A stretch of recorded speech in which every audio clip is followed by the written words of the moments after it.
मूकं करोति वाचालं पङ्गुलङ्घयति गिरिं यत्कृपां तमहं वन्दे श्रीगुरुदिनतारिणं परमानन्दहेमाधव श्रीकृष्णचैतन्यैश्वरम् अजानुलम्बितभुजकनकावदातो सङ्कीर्तनैकपितरो कमलायताक्ष्य विश्वम्भरो द्विजवरयुगधर्मपालो वन्दे जगत्प्रियकरो करुणावतारो।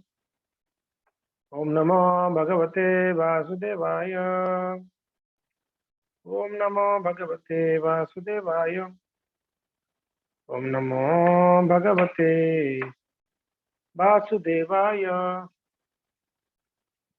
हरे कृष्णा। सभी वैष्णवों को स्वागत है। हम लोग ने चर्चा कर रहे थे अक्षय तृतीया के दिन। वो उस दिन एक प्रसंग का हमने चर्चा किए थे, थोड़ा भगवान परशुराम जी के बारे में। तो भगवान परशुराम जी का प्राकट्य के बारे में हमने बतलाए थे। वापस हमने एक बार उसको दोहरा लेते हैं। तो महाराज गाधी की एक पुत्री थी जिनका नाम है सत्यवती। और ये सत्यवती जो है बड़े सुंदर कन्या थी। और सत्यवती को विवाह करने के लिए रुचिक करके एक ब्रह्मर्षि, उनका इच्छा हुआ कि सत्यवती से विवाह कर, बड़े सुंदर है। तो उन्होंने जाके महाराज गाधी को जब प्रस्ताव रखे कि विवाह करना चाहता हूँ, तो उन्होंने बोले कि उन्होंने देखा कि एक्चुअली ये उत्तम नहीं है कि मेरा बेटी तो ऐसे क्षेत्रीय परिवार से है, ये तो उत्तम ब्राह्मण है, ये तो ब्रह्मर्षि है। पर टाल नहीं पाए, मना नहीं कर पाए, मगर ये उस प्रस्ताव को एक प्रकार से टालने के लिए उन्होंने ऐसा प्रस्ताव रखा कि देखो भाई, हमको आप विवाह करोगे तो दहेज आपको देना पड़ेगा। क्या चाहिए? हमें 1000 ऐसे घोड़े चाहिए जो सफेद हों बिल्कुल, और उनके कोई एक दोनों में से एक कान जो है काला होनी चाहिए। 1000 ऐसे घोड़े चाहिए। तो ये तो रुचिक जी गए और देवलोक से ऐसा 1000 घोड़ों को लेके आ गए। ब्रह्मर्षि थे बड़ा तेजवान थे, तो लेके आके दे दिए। तो तब गाधी और कुछ महाराज गाधी कुछ बोल नहीं पाए और उनको विवाह कराना पड़ा उनकी बेटी को उनके साथ। तो विवाह हो गई रुचिक का और सत्यवती का। तभी रुचिक जो थे, ये जो है ब्रह्मर्षि होने के कारण बड़े शक्तिशाली थे। तो उनकी जो सास थी, यानी सत्यवती की माँ थी, और सत्यवती दोनों मिलकर रुचिक को रिक्वेस्ट किए, बोले कि देखो, आप तो ब्रह्मर्षि हो, आप तो पूरा शक्तिशाली हो, आप हमें संतान के लिए आप आशीर्वाद दीजिए। तो उन्होंने बोला ठीक है। तो उन्होंने उनकी पत्नी के लिए ब्राह्मण लड़का के लिए उन्होंने मंत्रित किया चारू, और क्षत्रिय लड़का उनकी सास के लिए चारू उत्पन्न किए मंत्रित कर कर। मगर हुआ क्या, हमने चर्चा किए थे कि जब रुचिक मुनि ने गए थे स्नान करने के लिए, तब उनकी जो सास थी वो उनकी बेटी को बोली, सत्यवती को, बेटी अदला बदली कर लेते हैं, आपका मुझे दे दो, मेरा आप ले लो, बात एक ही है ना। इसलिए लोभ ये बहुत असंतुष्टि असंतुष्टि जो मिला उसमें संतुष्ट नहीं है हमें, ये प्रॉब्लम है हम लोग का। हमने युधिष्ठिर यज्ञ संवाद में क्या पढ़ा? संतुष्ट रहना है। अप्रवासी च अरुणी च साकम पचति गेहिनी दिवसाष्टमो भागे। 5वां 6ठा दिवस में अगर पत्नी साग भी बना के दे देती तो भी प्रसन्न रहनी चाहिए। असंतुष्टि ही हमारा दुख का कारण है, सेटिस्फेक्शन नहीं है कोई भी चीज में। इसलिए प्रसन्न कोई प्रसन्न होना चाहता है तो जो भी मिल गया उसमें वो जो है सोचना चाहिए मेरे कर्मों के अनुसार यही लिखा हुआ है, क्या कर सकते हैं। तो खैर यहाँ पर रुचिक की जो सांस थी, उन्होंने उस बेटी का चरू ले लिया और अपना चरू उनको दे दिया। तो दोनों ने खा लिए।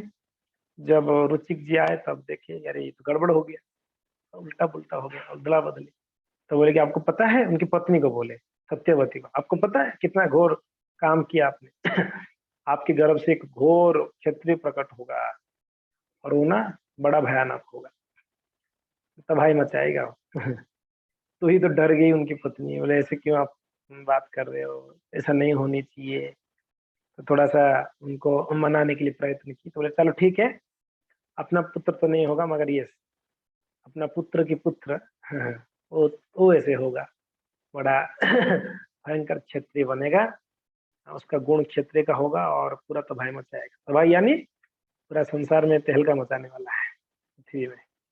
तो ये रुचिक जी ने कहा। तो खैर रुचिक जी की इच्छा से बाद में सत्यवती का एक पुत्र हुआ, है कि नहीं। और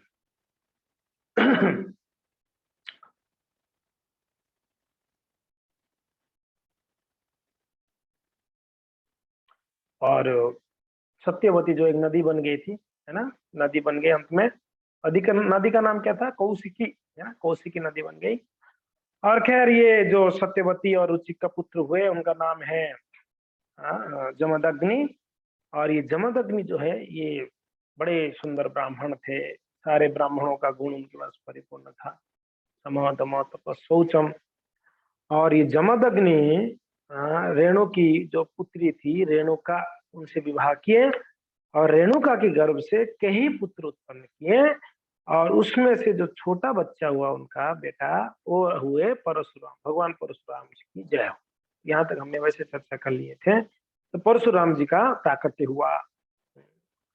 तो सुखदेव गोस्वामी बोले परशुराम जी पूरा विश्व में 21 बार क्षत्रियों को विनाश किए। तो परीक्षित जी प्रश्न करते हैं कि ऐसे क्या हो गया, उनको 21 बार क्षत्रियों को विनाश करना पड़ा पृथ्वी में। एक दो बार नहीं, पूरा पूरा पृथ्वी में जितने थे क्षत्रिय सबको नष्ट किए। तो उसका कारण जो है बतलाते हैं सुत गोस्वामी। कहते हैं एक अर्जुन करके एक राजा था, ये माहिष्मति करके एक प्रदेश में वो राजा था, माहिष्मति का राजा अर्जुन। उसको कात्यवीर अर्जुन भी कहते हैं।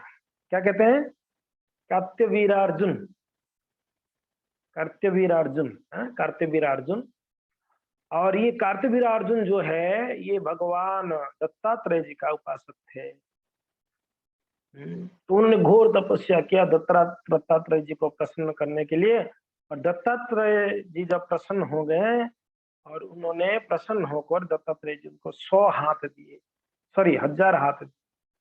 1000 हाथ हुआ किनका, कार्त्यवीर अर्जुन का 1000 हाथ। तो उनको कहा गया सहस्त्रबाहु कार्त्यवीर अर्जुन।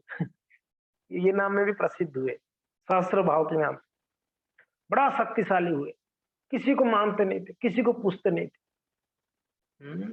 क्षत्रिय थे एक, तो दूसरा 1000 हाथ। भाई 1000 हाथ होगा तो क्या नहीं कर ले हम लोग। एक एक हाथ में एक एक जन को गला पकड़ोगे तो 1000 हाथ में 1000 लोगों का गला पकड़ सकते हो, है मारने के लिए। और थे ये क्षत्रिय दुष्ट। तो खैर ये बड़ा रामायण में वर्णन आता है। वो एक बार नदी में स्नान कर रहे थे, है कि नहीं। और माहिष्मति के तट पर जो नदी थी वो स्नान कर रहे थे, और माहिष्मति की उस तरफ, नदी की उस तरफ जो है ना उस तरफ और रावण रहते थे, रावण का साम्राज्य था उस समय। तो ये कार्तवीर अर्जुन दो थे सहस्त्रबाहु, इन्होंने एक बार स्नान करते करते ना अपने हाथों को ऐसे रोक दिए, उस नदी को पूरा पानी को ही रोक दिए, और रोक के उस पानी को दूसरी ओर मोड़ दिए। जाने वाला था तो ऐसा, रोक के उधर मोड़ दिए। और उस तरफ किसका साम्राज्य था, रावण का। वो पूरा रावण का साम्राज्य ही ये हो गया, डूब गया। रावण बड़ा क्रोधित हुआ, ये क्या है, कौन है भाई ऐसा बदमाश, मेरे साम्राज्य को डुबाया। और वो आया रावण कूद कूद कर अपना सेना सामंत लेके, थोड़ा हंगामा किया। तो सहस्त्र बाहु यानी कार्तवीर अर्जुन क्या किए, उनको ऐसे पकड़े, एक हाथ में पकड़कर उनकी जो काख थे ना, काख के नीचे दबा दिए। बड़ा आया ये जो रावण थे ना, देखो रावण इतना बड़ा पराक्रमी थे। रावण के बारे में रामायण में वर्णन आता है, रावण जैसे धृत्युति उठाता ना, ऊपर देव लोग डरते थे, कांपते थे। मरते लोग में कांपते थे तो कांपते थे लोग, ऊपर देव लोग में भी डरते थे इसको, इतना भयंकर। और नीचे की पाताल लोग के और भी सब लोग डरते थे। तीनों लोग एक को एक जल कंपा के रखा था, डरा के रखा था रावण। अगर उस रावण को सहस्त्रबाहु ने अपने काख में दबा दी, दवा स्नान वान की फर्स्ट क्लास करके घर पे गए, घर पे जाके जब धोती पहनना था, चेंज करना था, तब ऐसे झाड़े धोती, तब तक उनके काख में से गिरा रावण। ले अरे यार इसको तो भूल ही गया था मैं। और वो रावण को ले गए, लेके बंदिशाला में जेल में रख दिए, बोले तू यही पड़े रहे। कई दिनों तक रहा रावण एक्चुअली जेल में, बेचारा बाद में दया आके बोले छोड़ो यार इसको रख के क्या करना है, रावण को फिर छोड़ दिए थे।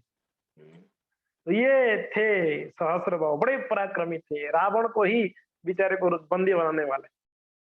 तो ये एक बार का कथा भागवत में वर्णन आती है। एक बार ये कार्तवीर अर्जुन उनकी कई हजारों सेनाओं को लेते हुए वो क्या किए, ऐसे ही घूमने के लिए निकले थे।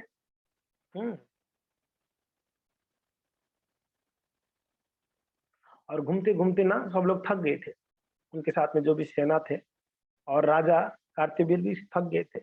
तो उन्होंने देखा जो जिस जंगल से और निकल रहे थे, उस जंगल में एक मुनि का आश्रम देखे। और वो मुनि जो है कौन थे, तो जमदग्नि का आश्रम था एक्चुअली। तो देखिए बड़ा शांत परिवेश था, महात्मा जमदग्नि वहां बैठ के तपस्या कर रहे थे। तो बोले कि चलो यहाँ थोड़ा आराम विश्राम करते हैं, कर कर फिर हम चलेंगे। तो ये लोग एक दो लोग नहीं थे, हजारों लोग थे, सेना सामंतों को लेके आए थे। एक्चुअली कहीं युद्ध करने गया था, वहां से आते समय थका हुआ था, तो वहां पर गए मुनि के आश्रम में। चलो भाई कुछ नहीं तो पानी वानी तो मिल जाएगा इनके घर पे, थोड़ा पानी वानी पी के थोड़ा बैठ बैठ के चले जाएंगे। तो जब मुनि के आश्रम में पहुंचे, जमदग्नि देखे भाई राजा है और साथ साथ में प्रजा भी है उनके साथ, यानी सेना भी है, तो इनका उत्तम व्यवस्था होनी चाहिए। तो उन्होंने कुछ ही क्षणों में जमदग्नि ने सारे खाने पीने के लिए, सभी के लिए, ये जितने हजारों थे सभी के लिए व्यवस्था कर दी। विद इन ए मिनट, एक दो मिनट में सब तैयारी। बोले आप बैठिए भोजन करिए, वो तो पानी मांग रहे थे, भोजन ही करके जाइए आप। भोजन, बोला हाँ बिल्कुल। तो बैठे खाने के लिए। भाई इतना जल्दी तैयारी, क्या पहले से पता था क्या? कंफ्यूजन में थे, डाउट में थे, और उनको अच्छे से खिलाए और जितना चाहिए उतना खाए। ऐसा नहीं कि कम पड़ गया, कोई सब्जी, कोई स्वीट, कोई पूरी वगैरह ना, जितना चाहिए गरम गरम आता था खाते थे बढ़िया से। सब खा पी के सब प्रसन्न हो गए। उसके बाद जूस भी आया, पिए आम का जूस, ये जूस, सब वेरायटी वेरायटी। अरे बहुत वेरायटी। ये लोग तो सोचे यार हमारे राजमहल में इतना कभी नहीं मिला था जितना ये महात्मा जी खिलाया। बहुत प्रसन्न। मगर राजा कार्तवीर अर्जुन का दिमाग में घंटी बजने लगा, यार ये फकीर बाबा जंगल में रहता है, ये लाया कहां से इतना कुछ, हाँ ये सारा चीजें। तो उसने इंक्वायरी करते हुए जब देखा, पता चला कि उनके पास एक गाय है, कामधेनु गाय, उसका नाम है कामधेनु। ये कामधेनु गाय जमदग्नि के आश्रम में रहता बछड़े के साथ। और ये कामधेनु यानी जो आप कामना करोगे ये धेनु देने वाला है। ये गाय है, आप जो इच्छा करोगे वो दे सकता है।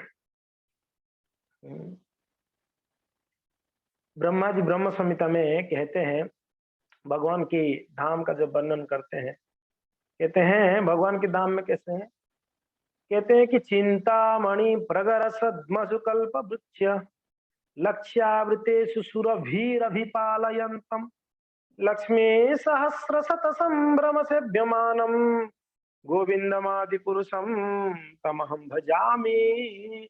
भगवान के धाम में जो गाय है, कंदर्प कोटि कमनीय विशेष शोभम, भगवान का सुंदरता का वर्णन करते हैं। उससे पहले कहते हैं चिंतामणिर प्रकट, चिंतामणिर प्रकट सद्मसु कल्प वृक्षम। उनकी धाम में जितने पत्थर हैं, जो भी पत्थर है सभी चिंतामणि है, चिंतामणि है भगवान का। और कल्प वृक्षम, उनके धाम में जो भी वृक्ष है वो सभी कल्प वृक्ष है। और सुरभीर अभिपालयंतम, और उनकी धाम में जो गाय है भगवान के धाम में, वैसे भगवान का नाम गोपाल है, उनका काम एक ही है, गायों के साथ खेलना, गायों के साथ घूमना, गायों को चराना, इसलिए उनको गोपाल नाम दी गई है। और उनके लोक का नाम, उनका धाम का नाम क्या, गोलोक। गोलोक यानी जहां गाय ही रहते हैं, गाय और बछड़े जहां रहते हैं या ग्वाले जहां रहते हैं उसको गोलोक कहते हैं। आप जाओगे वहां गोबर ही मिलेगा, गोलोक में क्या मिलेगा? जहां गाय रहते हैं गौशाला में जाओगे क्या मिलेगा? गाय दिखेंगे, बछड़े दिखेंगे, गोबर दिखेगा, और क्या दिखेगा आपको? ग्वाले दिखेंगे। एग्जैक्टली भगवान का धाम गोलोक में यही मिलेगा आपको। ग्वाले मिलेंगे, बछड़े मिलेंगे, गाय मिलेंगे, बड़ा आनंद का वृंदावनम। और हर जगह पे जंगल ही जंगल।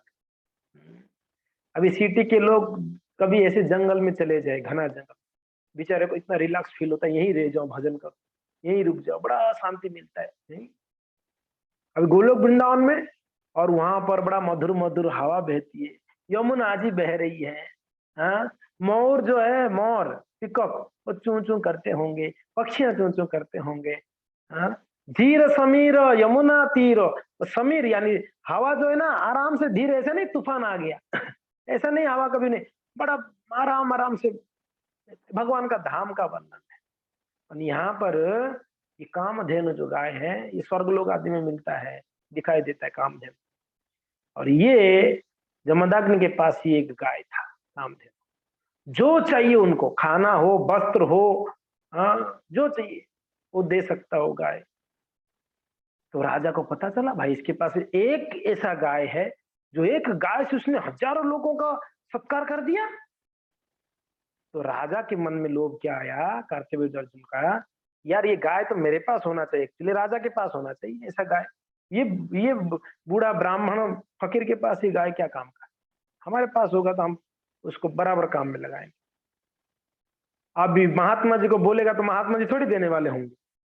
इसने देते नहीं देते इसने पूछा ही नहीं, महात्मा जी जमदग्नि को पूछा ही नहीं, बस प्रजाओं को धीरे से बुला के बोला, देखो भाई ये चलते चलते गाय को, बछड़े को उठा के ले चलते, बोलने का जरूरत नहीं बूढ़ा बाबा जी को बोलने का नहीं, उठा के ले चलते चोरी करके। तो जब गाय को लेने लगे, गाय चिल्लाने लगा, बछड़ा चिल्लाने लगा, और जब चिल्लाने लगा तो जमदग्नि ने एकदम आके दौड़ के, रहे क्या हो गया, क्यों ले रहे हो, क्यों ले रहे हो। जब जमदग्नि रोकने लगे, बस उसने क्या किए जमदग्नि को ये कर कर, पीट कर, मार कर वो लोग लेके गए गाय, गाय को लेके चले। बेचारा परशुराम जी कहीं गए थे, आए तो पिताजी बड़े दुखी थे। बोले क्या हो गया पिताजी। बोले देखिए, देखो परशुराम अपना कामधेनु गाय को ले गया और पूरा आश्रम को देखो तहस नहस कर दिया। ऐसे क्यों किया, आपने सही से सत्कार नहीं किया। सत्कार बढ़िया से किया, फिर भी ऐसे किया, इतना दुष्ट है ये राजा। बस आग बबूला हो गए, आग बबूला बस निकले फरसा लेके परशुराम जी क्रोध में एकदम तिलमिला गए और फरसा लेके,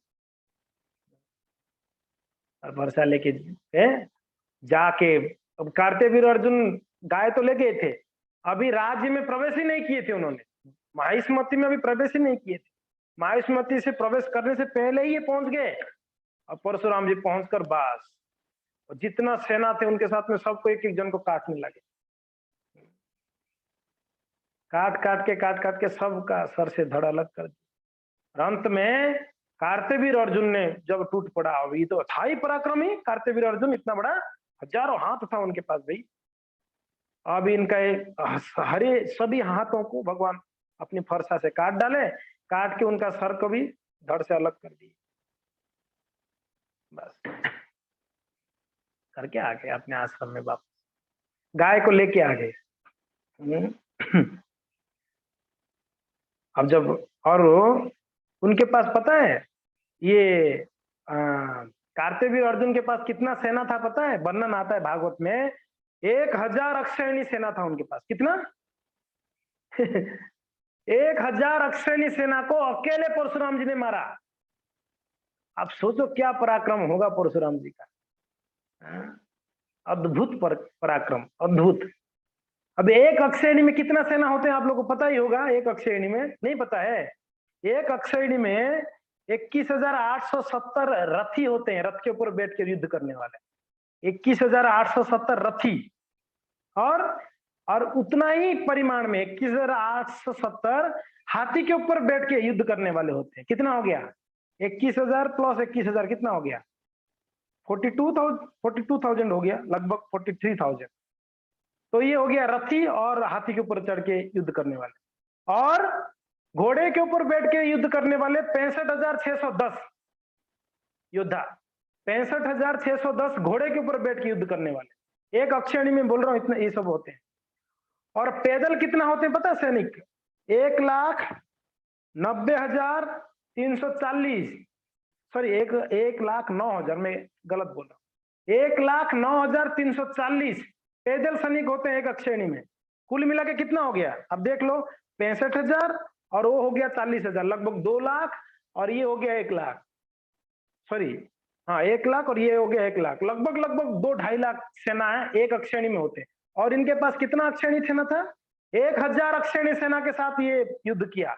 अब सोचो कितना बड़ा सेना था, 1,000 इंटू 2 लाख, अगर मिनिमम भी लिया जाए 2 लाख, कितना हो गया? बाप रे बाप, बहुत विशाल सेना था इसके पास तो। और सबको काट बांट के सबको खत्म कर, सबको काट कर और बस अपना गाय को लेके वापस आ गए। कार्तवीर अर्जुन ने 1000 हाथों में कितना बाण होगा उनके पास? 500 बाण एक साथ में छोड़ सकता है। 1000 हाथों में तो 2 हाथ में, एक में धनुष और एक में बाण, यानी कितना हो गया एक साथ में 500। कितना छोड़ा उसने? 500 बाण। परशुराम को कोई फर्क नहीं पड़ा। और उनके साथ साथ इसके 10,000 पुत्र भी थे। कार्तवीर अर्जुन का 10,000 पुत्र थे उसके साथ। जैसे पिताजी को मार दिए ना, तब वो डर गए 10,000, वो दौड़ के भाग गए, बोले कि भाई प्राण बचे तो लाख रुपए, भाग गए। बस सबको काट फूट के सब करके आ गए अपने आश्रम में। और आने के बाद पिताजी बड़े प्रसन्न देखकर इनका पराक्रम। वो पता ही था भाई हमारे गर्भ में तो ये क्षत्रिय होने वाला है, ब्राह्मण तो होगा नहीं, पहले से पता था। तो खैर परशुराम जी का इतना बड़ा पराक्रम, सोचिए, अरे भगवान थे, उनके लिए कोई असंभव थोड़ी ना था, भगवान के लिए कोई असंभव नहीं था।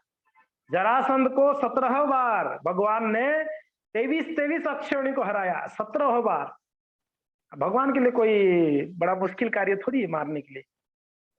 तो खैर भक्तों, कथा यहाँ से पूर्ण नहीं हो रही है। और एक बार तो कार्तवीर अर्जुन को तो वध कर दिया, सहस्त्रबाई को भगवान ने वध कर दिया।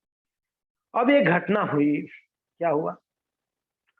एक बार इनकी जो पत्नी थी रेणुका, किनका? अपना जमदाग्नि का, यानी परशुराम की माँ, वो गई थी नदी में पानी लाने के लिए, नर्मदा नदी में। और जब पानी लाने के लिए गई थी, वहां पर उन्होंने पानी लाके जब आ रही थी, वहां पर देखी एक सुंदर गंधर्व और अप्सराओं के साथ वहां पर क्या कर रहे हैं, वो क्रीड़ा कर रहे हैं, जल में क्रीड़ा, सुंदर। हाँ, वो जो गंधर्व होते हैं ना, देवताओं से बड़े सुंदर होते हैं गंधर्व। और वो गंधर्वों का राजा था, एक्चुअली किंग ऑफ द गंधर्व, उसका नाम था चित्ररथ। चित्ररथ करके एक गंधर्व थे, बड़े सुंदर थे, देखने से आपका नजर नहीं हटा पाओगे, इतने सुंदर। इसलिए भगवान को क्या, वो उस श्लोक में हमने क्या पढ़ा? कंदर्प कोटि कमनीय विशेष कंदर्प कोटि, कंदर्प यानी गंधर्व। कामदेव, कामदेव जो गंधर्वों में भी जो सबसे सुंदर है कामदेव होते हैं। वैसे कोटि करोड़ों कामदेवों का सुंदर अगर मिलाएंगे तो भी भगवान के सामने वो फीका है, उनका सुंदरता कृष्ण के सामने। तो वही गंधर्वों में एक चित्ररथ थे उनके राजा, वो वहां पर जल क्रीड़ा कर रहे थे। तो अभी रेणुका गई थी पानी लाने, उसका नजर ऐसे ही पड़ गया आते समय, तो पड़ गया तो इतना सुंदर है, थोड़ी खड़ी हो गई, देखिए थोड़ी समय खड़ी हो गई। पहले हमारा क्या संस्कृति था देख लो अभी क्या हो, थोड़ा खड़े हो गई, बेचारी भूल गई पानी जल्दी लेंगे तो मेरे पति देव यज्ञ करेंगे करके। थोड़ी समय के बाद उनको जैसे ही मीन्स थोड़ा सा, अरे लेट हो गई, वो तो वेट करते होंगे मेरे पति जी, तो दौड़ दौड़ के आए, भाग भाग के आई। अभी करे क्या, वो ऑलरेडी वहां पर थोड़ा लेट कर ली थी, तो घर पे आई तो चलो लेट तो की मगर डरी भी हुई थी। डर क्या था इनके मन में कि मेरे पति को अगर ये पता चल जाए, क्योंकि वो तो तपस्वी है, वो तो सिद्ध है, उनको अगर ये कहीं पता चल जावे क्या कि मैंने वहां पर उस पर पुरुष की और अट्रैक्ट हो गई थोड़ी समय के लिए, तब मेरा खैर नहीं, ये छोड़ेंगे नहीं। वो डर था इनके मन। देखो क्या संस्कृति, एक पर पुरुष को थोड़ी समय के लिए सिर्फ ऐसे, इतना सुंदर भी थे वो, थोड़ा सा देख ली बस, उतने में उनका डर था कि पति मुझे कोई दंड ना दे। आई पति के सामने, पानी रखी और मुंडी नीचे कर दी। उनको पता था मैंने गलत कर लिया ऑलरेडी, तो मुंडी नीचे करके खड़ी थी। जमदाग्नि बोले क्या हो गया, कुछ नहीं बोल रही थी। बिल्कुल एकदम मुंडी नीचे कर। मुंडी नीचे कौन करता है? जो गलती करता है ना वही मुंडी नीचे करते हैं। जो गलती करते हैं ना वो मुंडी से नीचे कर लेगी, गलती हो गई। अभी तो पूरा पतिव्रता थी वैसे, मुंडी नीचे कर दी। जमदग्नि बोले कुछ तो गड़बड़ की इसने। क्या क्या भाई, एक तो लेट हुई और दूसरा मुंडी नीचे की मिस, कुछ तो इनसे हुआ है। तो इन्होंने ध्यान में बैठे, तुरंत जमदग्नि ने ध्यान में बैठकर देखे, इन्होंने चित्ररथ को देखकर वहां मोहित हो गई। थोड़ी समय के लिए भले, ऐसा नहीं कि उनके साथ में चले गए 2-4 दिन के बाद, ऐसी भी नहीं, थोड़ा कुछ क्षणों के लिए, कुछ मिनटों के लिए उन्होंने वहां पर थोड़ा सा उनको देख ली बस। अब इतने में देखो जमदग्नि का क्रोध एकदम तिलमिला गई। अरे अरे पापिनी के की दुष्ट नारी, हैं? तो इस प्रकार से दूसरा पराय पराय पुरुष के ये तो एक प्रकार का पराय पुरुष संग हो गया। पराय पुरुष को देखा तो उनके प्रति अट्रैक्ट हो गए। सी लज्जा आनी चाहिए आपको। तुम वहीं डूब के नहीं मर गई, घर तक क्यों आई? पूरा फटकारने लगी। वहीं नदी में डूब के मर जाती ना, इधर तक क्यों आई? आप बताइए क्या संस्कार था? हाँ, ब्राह्मण पत्नी थी, क्या संस्कार था देख लो। आजकल कहाँ रह गया हमारा संस्कार, कहाँ गया पता। हम लोग नीचे नीचे गिरते गिरते गिरते गिर गए पुराने, और कहीं का नहीं रहे हम लोग। हम बताइए दिन भर टीवी में क्या देखते हैं? पराये पुरुष को तो ही देखते हैं, पराय स्त्री को ही तो देखते हैं। दोनों सब, पुरुष का भी गलती है, स्त्री का भी गलती है। ऐसा नहीं कि सिर्फ स्त्रियों का गलती, पुरुष का भी तो गलती है। वो भी तो दूसरी स्त्रियों को देखता है, टीवी में देखता है, बिलबोर्ड में देखता है, ऑफिस में देखता है, दफ्तर में देखता है।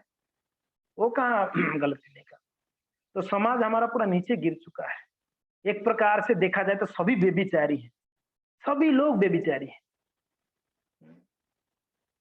भले ही वो शरीर से संग नहीं हो रहा है, मगर मन से तो संग हो रहा है। मन से देख रहे उनके जो देखते वो मन में आ ही जाता है ना, कितना भी क्या हो। बहुत सतर्क रहना पड़ेगा हमको। प्रयास करने के बाद भी लोग फसल जाते हैं, लोग गिर जाते हैं अपनी पद से। आप बताए सौबरी मुनि, भागवत में वर्णन है, सौबरी जी, वो बाहर के उनका ध्यान भटक जाएगा, भंग हो जाएगा करके उन्होंने पानी में जाके तपस्या किया। सौबरी जी ने बड़ा अद्भुत वर्णन करते हैं सुखदेव गोस्वामी सौबरी ने, कि बाहर में रहूंगा तो पता नहीं कोई डिस्टरबेंस हो जाएगा, कोई भी मेरा ध्यान को भंग कर देगा करके वो जल के अंदर निवास करने लगे, और जल के अंदर बैठ के वो तपस्या करने लगे। जल में ही घर बना दिए। आप सोचो चारों तरफ जल है, वो बीच में बैठे हुए, जल में कौन आके डिस्टर्ब करेगा उनको? यमुना की नदी में एकदम नीचे नीचे एकदम पानी के बीचों बीच बैठ के तपस्या कर रहे हैं, घोर तपस्या। देखिए क्या हो गया पता है, एक एक घड़ी में उन्होंने एक समय देखे कि कुछ मछलियां उनके शरीर को टच करके जा रहे हैं। अगर पानी में मछलियां होगा और थोड़ा सा मछलियां बड़ा विचलित थे, तो क्या हो गया करके वो थोड़ा सा आंख खोल के देखे, दो मछलियां संग कर रहे थे, दो मछलियां शारीरिक संग कर रहे थे। बस उतना ही देखा सौबरी जी ने। कितना हजारों साल से तपस्या कर रहे थे सौबरी, सिर्फ मछली का संग देखा तो उनके मन में विचार आ गया कि विवाह कर लेनी चाहिए। यार देखो कितना मजा ले रही दोनों मछलियां। बाहर पानी से निकले, विवाह करने चले गए। और हजारों साल तपस्या के बाद व्यक्ति का स्थिति क्या होगा आप बताओ? पूरा एकदम बूढ़ा, पूरा बाल ऐसे ये हो गया, आंख पूरा अंदर चला गया है, शरीर में एकदम क्या झुनझुनियां आ चुकी है, हड्डी बचा हुआ है, कोई सुंदर बड़ा वृद्ध व्यक्ति है। अब ये निकला मुझे विवाह करनी है, किससे विवाह करूं? और देखिए वहां पर एक महात्मा महाराज थे, उस राज्य में गए और राज्य में जाके बोले कि महाराज आपकी बेटी को मुझे विवाह करना। ये बोले कि भाई क्या बोल रहे हैं ये, मगर थे उनको पता है सौबरी है ये सौबरी है भाई, इसको मना करूंगा तो कहीं श्राप दे के जला ना दी। तो उनका 50 कन्याएं थे। उन्होंने बोले ठीक है, अगर मेरे कन्याएं आपको चाहते हैं, आपको विवाह करना चाहते हो, मेरा कोई अर्जा नहीं, आप जाके कन्याओं से पूछ लो, मेरे बेटियों से पूछ लो। मानधाता, राजा का नाम था मानधाता। मानधाता 50 बेटी थे। सौबरी जी समझ गए मानधाता का मन में क्या चल रहा है। मैं उनकी बेटियों के सामने अगर ऐसा हालत में जाऊंगा तो थोड़ी मेरे से कोई विवाह करेगा। उसने एकदम सुंदर शरीर धारण करके गए जैसे गे 50 की 50 बेटियां विवाह करना चाहे कि मुझे विवाह करनी, इससे मुझे विवाह करनी, सब विवाह करना चाहे। तो मानना था कि 50 बेटियों के साथ विवाह किया सौबरी ने, 50 गर्ल्स के साथ। अभी कैसे हो गया स्थिति? बेचारा सिर्फ मछलियों का संग देखा। अब बताइए ये कितना खतरा है, ये आंख कितना खतरा है, ये कान कितना खतरा है, हमारा जीवा कितना खतरा है, हमारे सेंसेस, हमारी इंद्रियां हर तरीके से हर क्षण हमको खींच रहे हैं हर तरफ से। बड़ा मुश्किल। और अभी के समय पर, और ये सौबरी जी का कथा तो सतयुग का कथा आ रही है, द्वापर का कथा आ रही है, ये अभी का कलयुग में। आप बताइए ऐसे ही हमारा स्थिति क्या है? देखो मन में कोई अच्छा चीज नहीं चल रही है, थर्ड क्लास का ही सोच है। कोई स्त्री को देखेंगे तो कहाँ अच्छा विचार आती, थर्ड क्लास का विचार आ रही। ऐसा डिग्रेडेड हम हो चुके हैं, और ऐसे परिस्थिति में हम अपनी इंद्रियों को खुला रखेंगे तो क्या होगा पता ही नहीं। मगर संस्कृति देखो भैया, पहले संस्कृति देखो, ये जमदग्नि बहुत नाराज हुए तो उनके जो दूसरे बेटे थे उनको ऑर्डर दिए, ए तेरे माँ को बंद कर दो, ये मेरे स्त्री तेरे माँ की लायक नहीं है, ये पराये पुरुष को देख के आई है। बेटों को बोला बेटे माँ को कैसे मारेंगे भाई? बेटे माँ को मार सकते हैं, ये लोग सब साइड हो गए हाथ जोड़ के, यार माँ को कैसे मारा जाए? और कुछ बोलते तो फिर भी पिताजी की बात मान दिया, माँ को मारने बोल रहे तो ये लोग बात कुछ नहीं कर। परशुराम जी खड़े थे, ए परशुराम ये मार, तेरे माँ को मार, तेरे सारे भाइयों को मार, ये तेरे भाई भी बदमाश है, सब मेरे बात नहीं माना, पिताजी को बात नहीं मानने वाला बदमाश। अब ये दूसरा संस्कृति देखो, पिताजी का बात सिर्फ माने नहीं, वो भी कौन सा बात बोल रहे पिताजी, माँ को मारने की बात, वो नहीं मारे तो भी बोले कि पिताजी का बात नहीं मानना ये अपराध किया इन लोगों ने। और माँ ने तो सिर्फ पुरुष को देख के आए तो ये अपराध है, तो इसके कारण इन सबको मार दो। परशुराम जी आगे पीछे विचार नहीं किए, पिताजी बोले फरसा उठाए, सबको धड़ाधड़ काट के चले गए, माँ को भी काट डाला सर से धड़, सारे भाइयों को भी सारा सर से धड़ अलग कर दिया, बस खत्म, सब वहीं पर गिरे। जमदग्नि प्रसन्न खुश एकदम, बोले कि बेटा कमाल है, तू मेरा असलियत में तू बेटा है, मैं बहुत खुश हूं, तेरा कार्य से बोल तेरे को क्या वर चाहिए? परशुराम जी हाथ जोड़ के बोले पिताजी आप वर देना ही चाहते हो, माँ को भाइयों को जीवित कर दो, मगर साथ साथ में उनको पता भी नहीं चलना चाहिए मैंने उनको मारा था, ऐसा मुझे आप वर दे देना। बोले कि आप जीवित भी कर देना माँ को और मेरे भाइयों को, और उनको ये नहीं पता चलना चाहिए कि मैं उनको मारा हूं करके, नहीं तो गड़बड़ी हो जाएगा, ये लोग दुश्मनी लेंगे मेरे साथ। तो जमदग्नि प्रसन्न भी हुए, चलो बुद्धिमान है, पराक्रमी ही है, साथ में बुद्धिमान भी है, चलो ठीक है। तो उनकी पत्नी या उनके बच्चों को जीवित कराए वापस। अब देखो तीसरी बात है, क्या शक्ति था उस समय मुनि ऋषियों का, वो मार भी सकते थे जीवित भी कर सकते थे, ये शक्ति उन लोग का, ये ऐसे ब्राह्मणत्व था। प्रभुपाद महाराज जी बोले हैं, अगर कोई अपना शुद्धता मेंटेन करे, प्यूरिटी मेंटेन करे, 4 नियमों को कड़ाई से पालन करे, रोज सुबह मंगल आरती करिए, प्रभुपाद जी ने बोला है 12 साल तक अगर कोई मंगल आरती विदाउट फेल अटेंड करेगा, 16 माला जप करेगा, 4 नियमों का पालन करेगा, वो व्यक्ति जो बोलेगा वो होगा। क्या बोले प्रभुपाद जी ने? वो व्यक्ति जो बोलेगा वो सत्य होगा 100%। आप लोग आज से ट्राई कर सकते हो 12 साल तक के लिए, एक भी दिन मंगल आरती मिस नहीं, 16 माला मिस नहीं, 4 नियम को कड़ाई से पालन, अगर इतना करोगे तो आप जो बोलोगे वो सत्य होगा।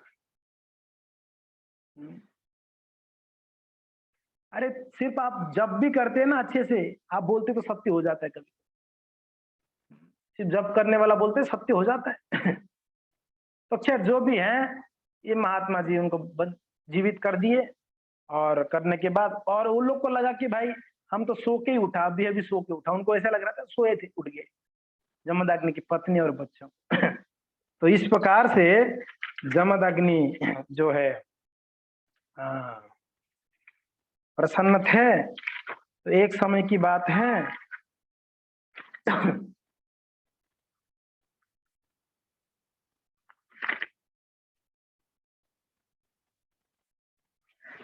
एक समय की बात है भक्तों, परशुराम जी नहीं थे, परशुराम जी गए थे कहीं जंगल की और दूसरे बेटे भी नहीं थे वहां पर, बस जमदग्नि उनकी पत्नी दोनों ही थे, तो रेणुका और जमदग्नि। उस समय आपको पता है ना, कार्तिवीर अर्जुन को मार दिए थे भगवान परशुराम, उनके कितने बेटे थे? 10,000 बेटे थे।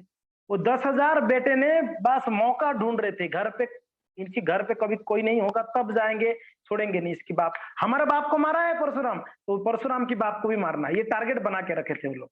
और वो लोग सीक्रेट प्लान कर रहे थे, पता नहीं किसी को, बस वो लोग कहीं से लोगों को भेजा था, बस ये पता लगाना घर में अगर कभी कोई नहीं होगा, बस माँ बाप होनी चाहिए उस समय, या सिर्फ बाप होनी चाहिए, तब बोलना उसको जाके हम मार देंगे। तो बस परशुराम गए, बाकी भी उनके भाइयों ने निकले थे कहीं, बस ये मौका का फायदा उठाकर ये कार्त्यावीर अर्जुन का पुत्र लोग आए, और आके क्या किया पता है? जोर जबरदस्ती जमदग्नि की सर को काट डाले, सर को काट के उस सर को लेके ही चले गए, उनका धड़ से सर को अलग कर दिए काट के तलवार से, सर को उठा के ले गए, सर को उठा के ले गए। यहाँ जमदग्नि की पत्नी ये तो बहुत चिल्ला रही थी, रो रही थी, मगर सुने तो कौन सुने, नहीं सुने, चले गए। और ये चिल्लाने लगी उनकी, यानी परशुराम की माँ, हे परशुराम रक्षा करो, त्राहिमाम, हे परशुराम। चिल्लाए तो परशुराम कहीं जंगल में थे, और जैसे माँ ने बोली तो उनके कान में आवाज आ गई, अरे माँ बुला रही है, तुरंत दौड़ के आए। तब तक कार्त्यावीर अर्जुन का लड़के चले गए थे लेके, और बस जैसे परशुराम आके देखे पिताजी लहूलुहान, सर भी नहीं था, धड़ पड़ा हुआ था। माँ को पूछे क्या हो गया? माँ रोते रोते बोले कि बेटा वो कार्त्यावीर अर्जुन का लड़के आए थे, ये ऐसा करके चले। ओहो, आज पूछो मत, इतना क्रोध, इतना तिलमिला गए क्रोध से, बस वहीं पर शपथ लिए उन्होंने, प्रण लिया, मैं विश्व में जितने भी क्षत्रिय राजा हैं, ये इतना दुष्ट हो गए, बदमाश हो गए क्षत्रिय लोग, विश्व में जितने भी क्षत्रिय हैं सबका विनाश करूंगा। वही प्रण ले लिए माँ के सामने, सभी क्षत्रियों को मैं मार डालूं। आप बताओ कितना बड़ा संकट। और उस समय ऐसे ही सारे क्षेत्रीय ना बदमाश हो ही गए थे, सभी लोग अपने ऐश्वर्य के बल से सबको कष्ट देते थे, इंद्रिय भोग में लगे हुए थे, सभी लोग ऐसे हुए थे उस समय। तो बस भगवान का तो अवतार इसी के लिए होता है, यदा यदा ही धर्म से ग्लानिर्भवति भारत, धर्म को स्थापना भी करने होते, परित्राणाय साधनम विनाशाय दुष्कृतम, दुष्टों को विनाश करना था। तो सारे राजा क्षत्रिय उस समय सारे दुष्ट प्रवृत्ति के हो गए थे। बस भगवान परशुराम ने प्रण लिए, अपना फरसा उठाए, धनुष उठाए, बस चल दिए वहां से, अकेले ही चल दिए। और जाकर जो कार्त्यावीर अर्जुन का जो बेटे थे, 10,000 बेटे, और साथ साथ में जो सेना था, सबको धड़ाधड़ सबको काट डाला। काट कर उतने में वो प्रसन्न नहीं थे, उसने में संतुष्ट नहीं थे, वो उतने में संतुष्ट नहीं थे। जब उन्होंने कार्त्यावीर अर्जुन को मारे थे ना, उनके घर पे आने के बाद पिताजी बोले बेटा हो ना हो राजा को तू वध किया, तो राजा का वध करना एक प्रकार से पाप है बेटा, क्योंकि ना समाज में उच्छृंखला हो जाएगी, डकैती बढ़ जाएगी, पाप बढ़ जाएगी, लेकिन राजा के वजह से डर के लोग पाप नहीं करते। तो ऐसे भी एक अपराध किया है, पाप किया, तो एक काम कर, पिताजी बोलो क्या करना है, तू तीर्थ यात्रा करके आ। तो परशुराम जी उस समय तो पिताजी का बात मान के पूरा तीर्थ यात्रा कर आए थे, मगर इस समय पिताजी को ही मार दिया इन लोगों ने। तो इसके लिए बड़ा क्रोध से सबको मारकर, और पिताजी का जो मुंडी ले गए थे उस मुंडी को वापस लेके आए। वापस लेके आकर क्या किए, उन्होंने वापस पिताजी की धड़ से सर को जोड़कर वापस मंत्रित करके पिताजी को जीवित करा दिया, जीवित हो गए उनके पिताजी। पिताजी जीवित हो गए, माँ तो रो रही थी, मगर ठीक है, बस उन्होंने प्रण तो लिया ही था, बस इतने में उनका काम थोड़ी ना खत्म हुई है ना, निकले बस फरसा तलवार लेके निकले, बस दुनिया भर में घूमे, पृथ्वी भर में जहां जहां क्षत्रिय थे सबको पकड़ पकड़ के काट डालते थे अपनी फरसा से। और एक बार नहीं, एक बार पूरा पृथ्वी घूम के सबको खत्म करके आए, वापस एक चक्कर लगे, कहीं कोई छूट गया होगा, कोई गुफा में छुपा होगा, कहीं जंगल में छुपा होगा, वापस जाते थे, वापस पूरा पृथ्वी घूम के कहीं जगह नहीं छोड़े, ढूंढ ढूंढ के निकाल के मारे सब क्षत्रियों को भगवान ने। वैसा एक दो बार नहीं, कितने बार, 21 बार उन्होंने पूरा पृथ्वी में जितने क्षत्रिय थे सबको समूल ध्वंस कर दिया। भगवान ये पराक्रम आज भी ऐसा परशुराम जी आना चाहिए, जितना बदमाश है ना ये लोग सबको काट कूट के सीधा कर देते। आज के समाज में भी ऐसे ही राजा उत्पन्न हो चुके हैं, पैदा हो चुके हैं, बदमाश अपना इंद्रिय भोग करते हैं, शोषण करते हैं प्रजाओं का। तो अभी भगवान नहीं आते, भगवान उनके छोटे मोटे वायरस को भेजते हैं, जाओ आप लोग थोड़ा जाके उनका काम तमाम करके आओ। भगवान नहीं आते, वायरस को भेजते हैं। कोरोना को भेजेंगे, टाइफाइड को भेजेंगे, मलेरिया को भेजेंगे, ऐसा कुछ वायरस भेजेंगे और वो आके सबको हरि बोल करके जाएगा। तो इस प्रकार से भगवान परशुराम ने पूरा संसार से जितना भी क्षत्रिय राजा थे सबको, कहते हैं भगवान परशुराम ने इतना वध किया, 9 लेक्स बनाए, बड़े बड़े लेक्स, लेक पता है ना, झीलें, जैसे उदयपुर लेक सिटी है, तो 9 लेक्स बड़े बड़े बनाए।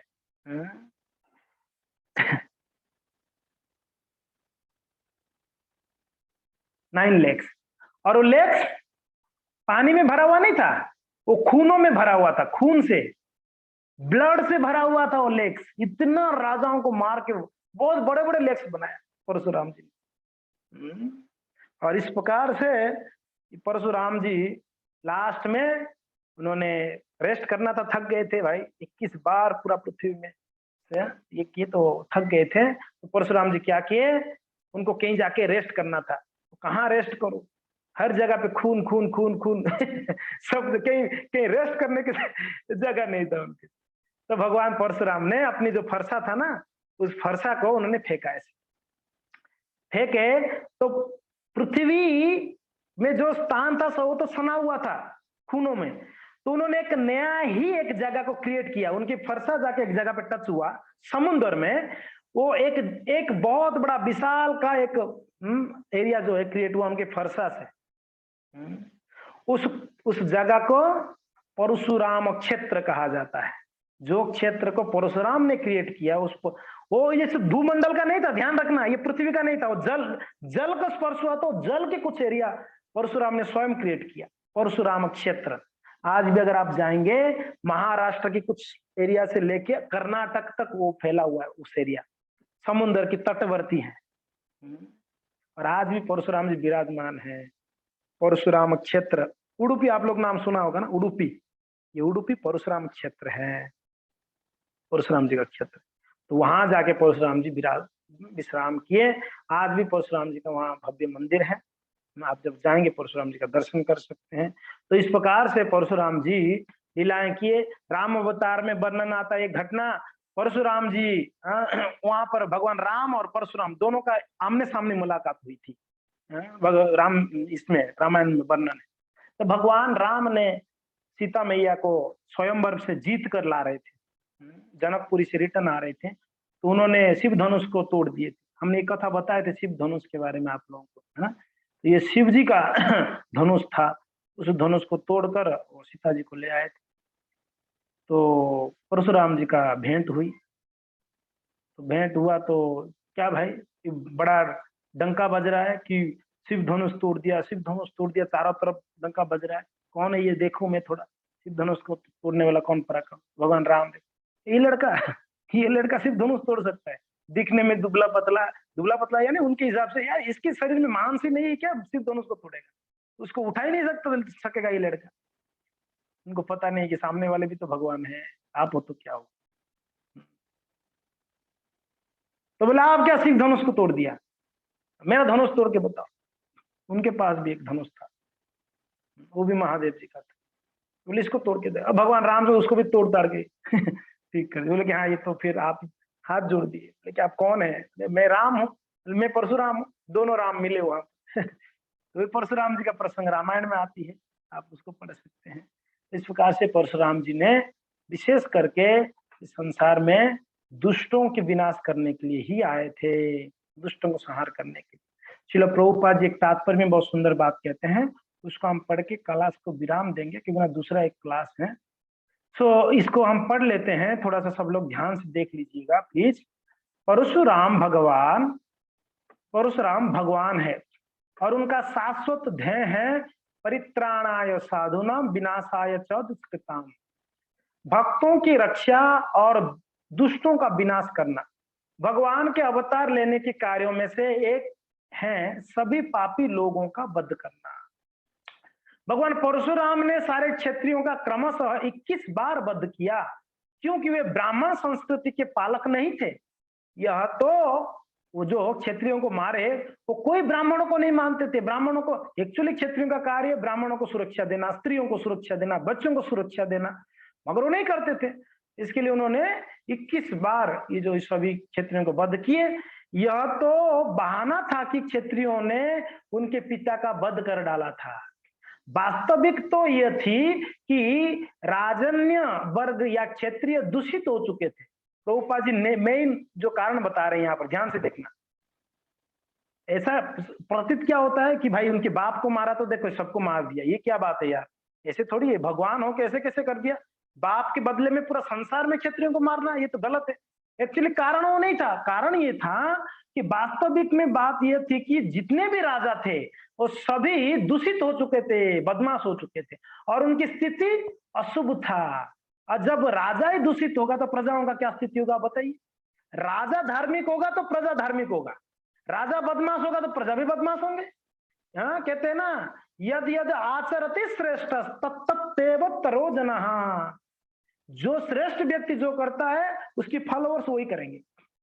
बाप अगर दारू पीता है तो बेटा भी कालना परसों सीखेगा ही सीखेगा, कभी ना कभी दारू कैसे पिया जाए। बाप पीता है तो कुछ ना कुछ मजा तो आता होगा, भाई मैं भी मजा लूंगा, रोज देखेगा तो उसके मन में आ ही जाएगा पीना।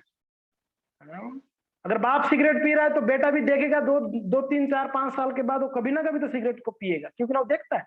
तो इसीलिए जो बड़े आचरण करते हैं हमको ये बहुत ध्यान रखना पड़ेगा। घर में खास करके हम जो बुजुर्ग हैं यानी हमारे बच्चे हैं घर पे, बड़े ध्यान रखना आप क्या करते हो, क्या बात करते हो घर पे। झगड़ा बिल्कुल भी बच्चों के सामने नहीं। जितना पीटा पीटी मारा मारी करना है पति पत्नी करो, बच्चों के सामने मत करो। आप बोलोगे प्रभु जी आप झगड़ा करने बोल रहे हो, अरे नहीं, झगड़ा करने नहीं बोल रहा हूँ, मैं बोल रहा हूँ कभी झगड़ा करना है तो बच्चों के सामने बिल्कुल अलर्ट रहना है। वो पता है उनके दिमाग में बहुत असर पड़ता है अगर माता पिता अगर झगड़ा करते हैं, बहुत असर पड़ता है। और सिर्फ झगड़ा की बात नहीं, टीवी हो, आप टीवी देख रहे हो, पिक्चर देख रहे हो, बच्चे बोले जाके तू जाओ जाओ पढ़ाई करके ना, वो नहीं करेगा पढ़ाई, कैसे करेगा। अब माता पिता टीवी देखोगे बच्चा पढ़ाई करेगा, संभव ही नहीं, उसकी पढ़ाई में ध्यान नहीं होगा। तो जो हम करते हैं ना, ये तो संस्कृति, यही तो हम सिखा रहे हैं बच्चों को, अपने अपने आचरण के द्वारा बच्चों को हम सिखाते हैं। तो इसके लिए माता पिता, राजा या कोई धार्मिक अनुष्ठान का कोई क्या बोलते हैं उच्च पदवी में होने वाला गुरु, ये सभी को बहुत ध्यान रखना चाहिए अपनी पदवी का, क्योंकि ना वो गलती करेंगे उनकी फॉलोअर्स गलती करेंगे,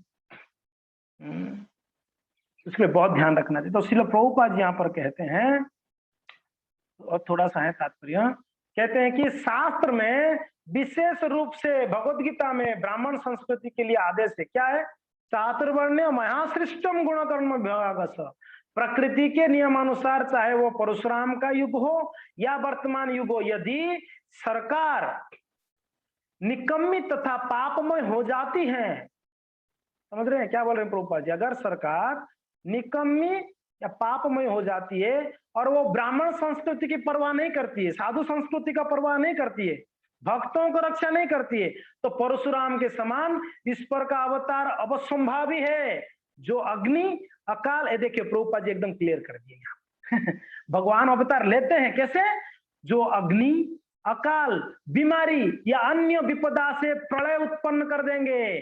ये जो आज बीमारी आई है ये भगवान का ही एक प्रकार का ही क्या बोल सकते हैं, उनका ही शक्ति आया है, दुष्टों को विनाश करने के लिए आया है, जितने पापी है सबको विनाश कर। ये भगवान, ये प्रभुपाद जी ने देखो वो कब बता दिए थे, ये आज हो रही है। आप देखें जब भी सरकार ईश्वर की सर्वश्रेष्ठता का अनादर करती है और वर्णाश्रम धर्म की रक्षा नहीं करती है तो उसे उसी प्रकार की तबाही सहनी पड़ेगी जैसे कि पहले परशुराम द्वारा उत्पन्न की जा चुकी है।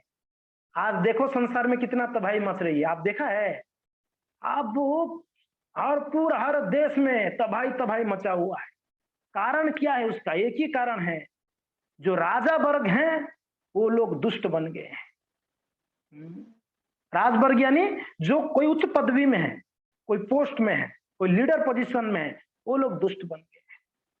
वो उनका इंद्रिय भोग ही जो है आधार बना दिया उन लोगों ने। तो इसके कारण, और ये देखिए ऐसे ऐसे ऐसे बीमारियां बहुत झेलनी होगी। ये मत समझिए अभी तो वैक्सीन आ गया तो हम इससे बच गए, चलो ठीक है, नहीं, पता नहीं 2 साल 4 साल में और कोई ऐसा वायरस आएगा, और 2 साल में और कोई वायरस आता ही रहेगा, ऐसी बीमारियां आता ही रहेगा, ऐसे संकट आशा ही रहेगा, ऐसे सुनामी आएगा, ऐसे हाँ तूफान आएगी, क्या है, भूकंप आएगी। इसका कारण यही है, संसार में जो उच्च पदवी में होने वाले पाप कर रहे हैं, और वो पाप कर रहे हैं इसके कारण उनकी जो नीचे वर्ग वाले हैं उनको फॉलो जो करते हैं वो लोग भी पापी बन रहे हैं। तो कुल मिलाकर पूरा संसार में पाप बढ़ गई है, और उसके कारण संसार में परशुराम जैसा अवतार क्या करते, तबाही मचाते। और होगा देखो, कल्कि जी आएंगे कलयुग के अंत में, मगर कल्कि जी आने से पहले ही वो उनकी जो अनुचरों को भेज रहे हैं, ये सब जो भी अग्नि, कहीं आग लग जाना, कहीं एक्सीडेंट हो जाना, ये सब भगवान का ही किया हुआ है, प्रकृति हमारा साथ नहीं देती है। तो इसलिए भक्तों आप ये ध्यान रखिएगा कि हमको हर क्षण हर क्षण हर कदम कदम पर विपत्ति का सामना करनी है। और उसको कैसे हम सामना करेंगे, भगवत भक्ति को पूर्णतया निष्ठा भाव से कर कर, नहीं तो संभव नहीं है। लोग घरों में मर रहे हैं बैठे बैठे, सोच सोच के मर रहे हैं, देख देख के डर के मर रहे हैं। क्यों इतना भयभीत है संसार आज? कारण है कि है कोई भगवत शरण में नहीं है, कोई भगवान का शरण नहीं लिए है, और सभी लोग कहीं ना कहीं एक व्यक्ति या कोई एक वस्तु के प्रति शरण लिए हुए। कोई सोचता है मेरे पास धन है तो मैं तो बच जाऊंगा, कोई सोचता है मेरे पास बड़ा, मैं प्रेसिडेंट के साथ में मेरा कांटेक्ट है, भारत का प्रधानमंत्री के साथ कांटेक्ट है मेरा, तो मैं तो बच जाऊंगा ना। पोस्ट पोजीशन, धन संपत्ति, ऐश्वर्य किसी को कोई नहीं बचा सकता है। एक ही व्यक्ति बच सकता है ऐसे संकटों से, जो भगवान का पूर्ण शरणागत हुआ है, जो भगवान को चरण को ही पकड़ के रखा है, वो व्यक्ति बचेगा। और भगवान का चरण कैसा है, हमारे लिए नाव के बराबर है। नाव में अगर बैठ गए आप तो आप नदी को, समुद्र को पार कर सकते हो, जहाज में बैठोगे। नाव में ही नहीं चढ़ोगे, शरण तो नाव है ना। अभी बीच समुद्र में शरण क्या है आपके लिए? अगर आप डूब रहे हो समुद्र में, अगर नाव मिल जाए आपको बढ़िया से, फर्स्ट क्लास, तब तो आप उत्तमता से एकदम बढ़िया से आप नाव की सहारा में पहुंच जाओगे किनारे, नहीं तो उसी समुद्र में डूब के मरो। तो वही हमारा स्थिति है। संसार में हर जगह में आग लगा हुआ है।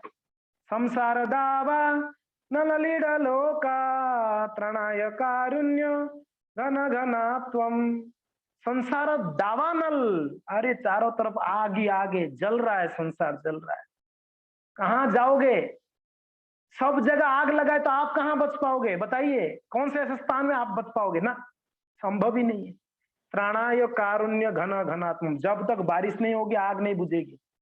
आप कितना फायर ब्रिगेड ना बुला लो, संभव नहीं है जंगल का आग को बुझाना ना। इस संसार में ऐसे आग लगा हुआ है, हर हर जगह पे मर रहे हैं लोग, हर जगह पे बीमारियां, हर जगह पे बुढ़ापा का कष्ट, हर जगह पे तबाही मच रही है। राजस्थान में नोटिस आया ना, साइक्लोन आएगा करके ऐसे नोटिस ही आएगा? नहीं आएगा, आज नहीं तो कल, कल नहीं तो परसों, कभी तो कभी आएगा, और आना ही है। क्यों आना है? क्योंकि ना हम पापी बन गए संसार में, वो तो आना ही है। मगर भगवान के शरण लिए होंगे, वो ऐसा तबाही में वो नहीं डरता। जब प्रलय आई थी भक्तों, महाप्रलय, सारा संसार जलमग्न हो जाता है। प्रलय क्या है आप बताइए? आप लोग नाम तो सुना है, प्रलय हो जाएगा, ये प्रलय है क्या? प्रलय यानी पूरा संसार में जितना कुछ भी है सब कुछ जलमग्न हो जाएगा, जल में चला भर जाएगा पानी से, हर पूरा पृथ्वी पानी में डूब जाएगी। पृथ्वी ही नहीं, 14 लोग पानी में डूबेगा, सिर्फ पृथ्वी छोड़ दो आप, 14 लोग पानी में डूबने वाला है। तो आप बोलोगे कि पानी में डूबेंगे तो हमेशा ट्रेंड होंगे, पानी में भी जीवित हो सकते हैं, मछली बन गए होंगे तो बच ही जाएंगे ना हम लोग। तो अगर कोई ऐसे सोचेगा अभी तो मनुष्य जीवन है, चलो पानी में हम नहीं रह सकते, अगर मछली रहूंगा, जब प्रलय होगा तब मछली बना रहूंगा, तब तब तो मैं पानी में रह सकता हूँ तैर तैर के। नहीं, पानी मग्न तो होगा। वो पानी कैसा रहेगा पता है? प्रलय में आग से निपटा हुआ पानी रहेगा, आग और पानी मिक्सिंग रहेगा। पानी तो है मगर पानी के रूप में आग रहेगा। अगर कोई बच भी गया ना, वो जल के राख होने वाला। ये प्रलय, प्रलय के समय में ये होता है, और बड़ा भयंकर आग। आप लाभा देखा होगा ना, लाभा, पानी के अंदर आग, तो वो पूरा पानी अग्नि के साथ मिला रहेगा, पानी अग्नि मिला रहेगा, बचेगा नहीं कोई उसमें। ये है प्रलय। उस समय प्रलय में भागवत में वर्णन है, जो संत महापुरुष थे उस समय, भगवान ने उन लोगों को बचाने के लिए प्रलय में एक अवतार विशेष ले लिया, मत्स्य अवतार। मत्स्य अवतार लिए, एक नाव, राजा को बोले थे नाव में सबको बिठा देना, जो साधु पुरुष है, नाव में बिठा दिया गया साधुओं को। बस उस नाव को, उस जहाज को भगवान स्वयं, जब तक प्रलय चलेगा, प्रलय कब तक चलेगा? ब्रह्मा जी का पूरा रात प्रलय होने वाला है। ब्रह्मा जी का 12 घंटा जो है, हम ये संसार चलेगा, ब्रह्मा जी का पूरा रात 12 घंटा उनका रात होती है, वो 12 घंटा प्रलय में रहेगा, यानी अनंत युगों तक। ब्रह्मा जी की एक दिन में बताओ हजारों चतुर्युग चला जाता है एक दिन में, हजारों चतुर्युग, तो कई युग चली जाती है, और तब तक क्या होता, सब जलमग्न होता है। और तब भगवान ने सिर्फ वो जो भगवान शरण में है साधु महापुरुषों को, जहाज में भगवान पूरा प्रलय के टाइम पे घूमते रहेंगे जहाज को खींचते हुए, मत्स्य अवतार के रूप में। ये है भगवान, उनकी शरण में रहेगा, उनको बचाएंगे प्रलय में। तो ऐसा संकट आएगा, मगर भगवान के शरण में होगा, वो बचाएंगे हमको कहीं ना कहीं से बचाएंगे। आप विश्वास करिए कि जो विश्वास किया ना वो बचेगा। अविश्वासी लोग नहीं, विश्वास होने। अरे कोरोना में तो कितने मर गए, मैं कैसे जिंदा हो गया, मैं सोच रहा हूँ, मुझे भी तो कोरोना हुआ, तो मेरे एज वाले मरे हैं। कारण क्या है? जगन्नाथ के पास बास हैं, यही एक कारण है। जगन्नाथ सोच रहे होंगे यार मेरे इधर मरेगा तो पता नहीं मेरा ये घर अशुद्ध हो जाएगा, इसको मारूंगा, तो चलो तो बचा देता हूँ, कहीं बाहर जाके मरेगा ठीक है, मेरे घर पे तो ना मरे ये। तो यार रहना भी एक बहुत बड़ी बात है, सिर्फ मंदिर में रहना ये भी कृपा है ठाकुर जी का। अब विचार करो, तो भक्त लोग सब स्वस्थ होने का कारण यह है भगवत कृपा है उनके ऊपर, संसार में लोग मर रहे हैं। तो इसलिए भक्तों, ऐसा स्थिति हमको हर क्षण सामना करनी ही करनी है, घबराने नहीं है, डरने नहीं है, ऐसा आती रहेगी स्थितियां। तो इसके लिए सिंपल है, भगवान परशुराम की शरण लेनी, भगवान कृष्ण की शरण लेनी। भगवान कृष्ण ही हमको हर संकट से बचा सकते हैं। तो आज हम परशुराम जी का कथा श्रवण करके बस यही हम प्रतिज्ञा करेंगे, प्रण लेंगे, हे प्रभु हमको आपके शरण में रखिए, हमको दुष्ट होने मत दीजिए। अगर हमारे हृदय में जो दुष्ट राक्षस बैठे हैं, हे भगवान परशुराम, उस दुष्ट राक्षसों को आप मार दो। इतने सारे राक्षस मेरे हृदय में बैठे हुए, आप हृदय में प्रवेश करो, आपकी फरसा से सबको काट डालो। काम, क्रोध, लोभ, मोह, मद मत्सर, ये सब दुष्ट बैठे मेरे हृदय। तो परशुराम जी से प्रार्थना कर सकते हैं, हे परशुराम मेरे हृदय की जो दुष्ट है, बदमाश है, राक्षस है, उस सबको काट डालो आप, और मेरा हृदय को शुद्ध कर दो, मैं भगवान का सेवा पूजा अच्छे से कर पाऊँ। ये आज आप प्रार्थना कर सकते। हरे कृष्णा। जय भगवान परशुराम की जय। श्रील प्रभुपाद की जय।